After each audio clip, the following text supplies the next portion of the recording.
Hello student, good afternoon. आप कैसे हैं?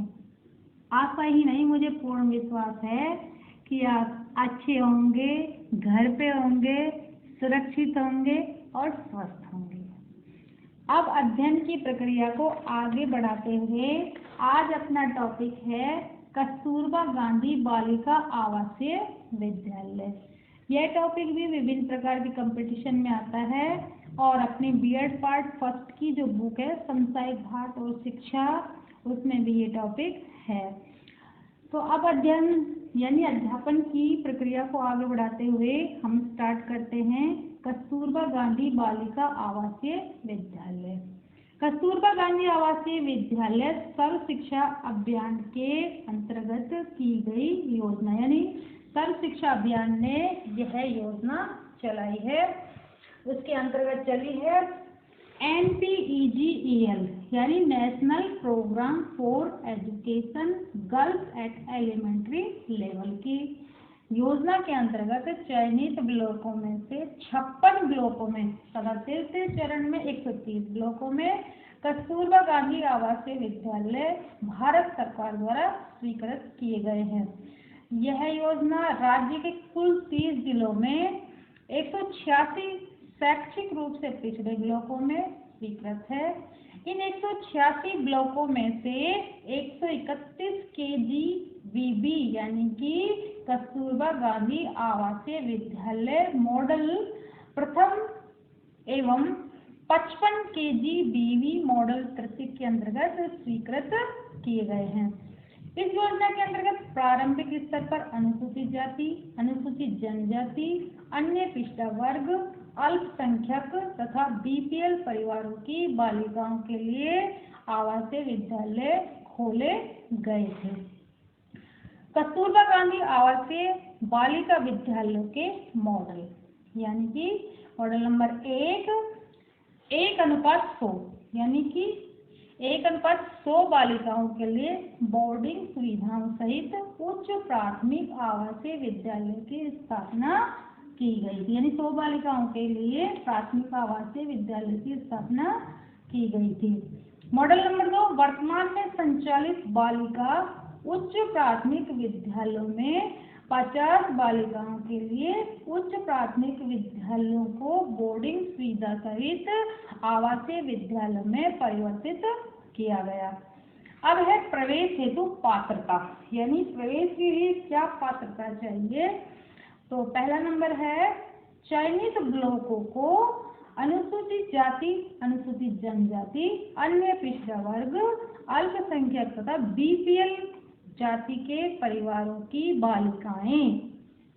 नंबर 2, बड़ी उम्र की बालिकाएं जो विद्यालय में नामांकित नहीं है तथा किसी कारणवश प्राथमिक शिक्षा पूर्ण नहीं कर सके, यानी कि जो बालिकाएं किसी कारणवश स्कूल या विद्यालय में नहीं गई हैं और अपनी शिक्षा पूरी नहीं की है, उनके लिए है। यानी दुर्लभ क्षेत्रों, पलायन करने वाली जनसंख्या, बिखरे हुए निवास स्थान या वास स्थान जो प्राथमिक उच्च प्राथमिक विद्यालय खोलने हेतु मापदंड पूरे नहीं करते हैं कि बालिकाओं को भी इस लक्ष्य में या बालिकाओं को भी लक्ष्य समूह में रखा गया है। अब है योजना का क्रियान्वयन, यानी कि योजना को किस तरह से क्रियान्वित किया गया है। तो द्वितीय चरण में स्वीकृत 130 कस्तूरबा गांधी आवासीय विद्यालयों को संचालित किए जाने हेतु प्रारंभिक स्तर पर निम्न प्रकार की आवश्यक व्यवस्थाएं सुनिश्चित करने के निर्देश हैं। और ये निर्देश हैं, ये आवासीय विद्यालय सरकारी भवन अथवा किराए के भवन में जहां 50 या 100 बालिकाओं के लिए 4 से 6 बड़े कक्ष, एक रसोई घर एवं पर्याप्त मात्रा में शौचालय व्यवस्था उपलब्ध हो। किराए के भवन में यानी किराए के भवन या कमरों में भवन में कमरों का उपयोग कक्षा कक्ष एवं डोरमेंट्री के रूप में किया जा सकेगा। इस अवधि में आवासीय विद्यालय का निर्माण कार्य प्राथमिकता से पूर्ण कराया जाए। अब है इसका उद्देश्य। यानी कि कस्तूरबा गांधी आवासीय विद्यालय के जो उद्देश्य हैं, इन विद्यालयों का उद्देश्य वंचित वर्ग की उन बालिकाओं को जोड़ना है जो कठिन परिस्थितियों और दुर्गम मतलब जहाँ पर बहुत कठिन तरह से आने जाने की व्यवस्था न हो, स्थानों में रहते हुए किसी कारणवश तथा सामाजिक पारिवारिक आदि विद्यालय नहीं जाती, यानी सामाजिक और पारिवारिक स्थिति की वजह से विद्यालय में नहीं जा सके, अथवा जिनकी आयु कक्षा में अध्ययनरत बालिकाओं से अधिक हो चुकी हो, ऐसी बालिकाओं को निर्धारित ब्लॉक से चयन कर इन विद्यालयों में प्रवेश दिलाए जाने का प्रावधान है। अपना अगला पॉइंट, विद्यालय संचालन समिति। इस प्रकार के विद्यालय संचालन समिति बालिकाओं का नियमानुसार चयन कर प्रवेश की पात्रता निर्धारण करती है। अधिकतम सीमा से 10% अधिक प्रवेश हेतु प्रकरण मुख्यालय को प्रेषित किए जाते हैं। इनमें जो सदस्य होते हैं या अध्यक्ष होते हैं वो इस प्रकार हैं। BRCS का अध्यक्ष होता है और KGBV यानी कि कस्तूरबा गांधी आवासीय विद्यालय की एक वरिष्ठ शिक्षिका प्रतिनियुक्ति जो कि सदस्य होती है।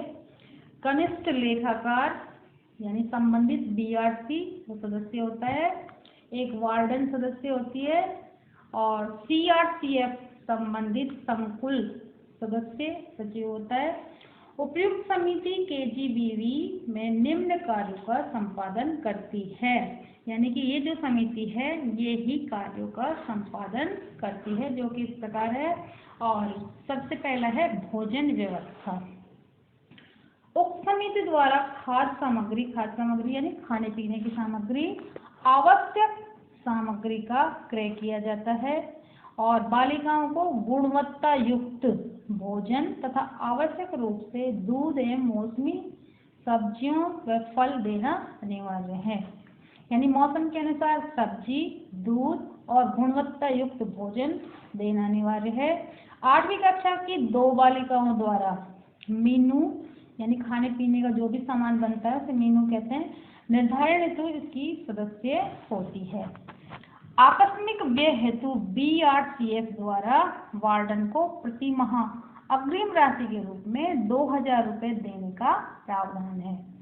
KGBV में बालिकाओं की मासिक परख, अर्धवार्षिक परीक्षा यानी कि महीने में होने वाली परीक्षा, अर्धवार्षिक परीक्षा एवं वार्षिक परीक्षा स्वीरा कैलेंडर के अनुसार संचालित होगी। बालिकाओं के स्वास्थ्य की नियमित जांच करवाना और कमजोर शैक्षणिक स्थिति वाली बालिकाओं हेतु उपचारात्मक शिक्षण की व्यवस्था करना। अब अपना अगला पॉइंट है स्टाफ का चयन। यानी KGBV में 2 प्रकार के कार्मिक होते हैं यानी कर्मचारी होते हैं, एक तो प्रतिनियुक्ति कार्मिक और एक है संविदा के आधार पर किए गए कार्मिक। इनका विवरण निम्न प्रकार है। इस प्रकार है 2 प्रकार के कर्मचारी होते हैं, एक प्रतिनियुक्ति और एक संविदा के आधार पर। इन संविदा के आधार पर लगाए जाते हैं। पहला है यानी कि जो स्टाफ का चयन है उनमें है वार्डन कम शिक्षिका, एक महिला जो कि संविदा से होती है, और दूसरा है पूर्णकालिक अध्यापिका यानी कि इसमें पूर्णकालिक 2 अध्यापिकाएं प्रतिनियुक्ति से होती है। संविदा पर पूर्णकालिक अध्यापिका 2, कंप्यूटर ऑपरेटर 1, कुक 1, हेल्पर 1 महिला और 1 चौकीदार। ये तो है स्टाफ का चयन। अब है वित्तीय प्रावधान। प्रति बालक प्रति माह अनुचरण व्यय। पहला है प्रति बालिका प्रति माह अनुचरण व्यय, यानी KGBV में प्रति बालिका प्रति माह अनुसरण भत्ता यानी व्यय करने का जो भत्ता है, खर्च करने का भत्ता है, वो 750 रुपये की दर का प्रावधान है। कुल वार्षिक व्यय अपने 9000 निर्धारित है, यानी 9000 रुपये निर्धारित है। इसमें से 750 यानी 750 रुपये प्रति वर्ष प्रति बालिका का व्यय भोजन एवं अन्य दैनिक सुविधाओं हेतु तथा 1500 रुपये प्रति बालिका आधारभूत आवश्यकताओं पर व्यय हेतु निश्चित है। अब है स्टाइफंड। बालिकाओं को प्रति माह 25 से 29 की सामग्री क्रियात्मक गतिविधियों जैसे कसीदाकारी है, पेंटिंग है, मेकिंग है, घूमने का है, भ्रमण का है आदि हेतु क्रियात्मक गतिविधि हेतु 25 रुपये नगद एवं बालिकाओं को व्यक्तिगत आवश्यकता हेतु देने का प्रावधान है। वो 25 से 29 नहीं है, मात्र 25 रुपये है इसमें, ठीक है। और अध्ययन सामग्री प्रत्येक बालिका को एसएसए द्वारा यानी सर्व शिक्षा अभियान द्वारा निःशुल्क यानी फ्री पाठ्य पुस्तकें, अभ्यास पुस्तिकाएं, पेन, पेंसिल, रबड़, स्कूल बैग व अन्य स्टेशनरी सामग्री उपलब्ध कराई जाती है और इसे तो 50 रुपये प्रति माह बालिका को देने का प्रावधान है। और अगला पॉइंट है प्री परेटरी कैंप, यानी प्री परेटरी कैंप का मतलब है ये कैंप लगाया जाता है, बाहर ले जाते हैं। इसमें भ्रमण में पर्यावरण से संबंधित कुछ बातें बताई जाती है और इसमें जो नए प्रवेश जो विद्यार्थी होते हैं शामिल किए जाते हैं, अभिभावकों को शामिल किया जाता है, समुदाय से व्यक्तियों को बुलाते हैं, आमंत्रित करते हैं, यानी कि अभिभावकों, समुदाय एवं बालिकाओं का KGBV योजना के प्रति आमुखीकरण एवं उनकी आवासीय विद्यालय से अपेक्षाएं एवं आकांक्षाओं के निराकरण हेतु 3 दिवसीय शिविर का आयोजन किया जाता है। इसमें नव प्रवेशी किशोरी, उनके अभिभावकों, स्थानीय समुदाय, महिला समूह एवं जनप्रतिनिधियों को आमंत्रित किया जाता है। और अगला पॉइंट है अपना खेल कूद प्रतियोगिता।